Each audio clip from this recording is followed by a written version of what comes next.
ನಮ್ಮ ಬಾಬಾ ಸಾಹೇಬ್ ಅಂಬೇಡ್ಕರ್ ಯಾವಾಗ್ಲೂ ಸೂಟ್ ನಲ್ಲೇ ಇರ್ತಿದ್ರು. ಒಂದ್ಸಾರಿ ಅವರು ತಮಿಳ್ನಾಡಿಗೆ ಬರ್ತಾರೆ. ಆಗ ಪತ್ರಕರ್ತರೆಲ್ಲ ಅವ್ರ ಹತ್ರಕ್ಕೆ ಹೋಗ್ತಾರೆ.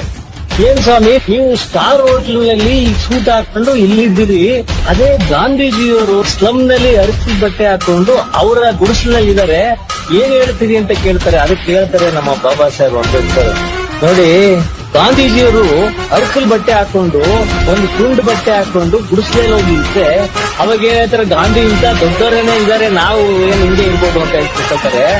ಆದ್ರೆ ನಾನು ನನ್ ಜನ ನನ್ ರೀತಿ ಇರ್ಬೇಕು, ನಾನು ಅದಕ್ಕೆ ಯಾವಾಗ್ಲೂ ಸೂಟ್ ಹಾಕ್ತೀನಿ. ಯಾಕೆ ಅಂತ ಅಂದ್ರೆ ನನ್ ಜನ ನನ್ನನ್ನ ಅನುಸರಿಸಬೇಕು, ನನ್ ಜನ ಮತ್ತೆ ಸ್ಲಮ್ ನಲ್ಲಿ ಇರಬಾರ್ದು, ಅರ್ಕಲ್ ಬಟ್ಟೆ ಹಾಕಬಾರ್ದು.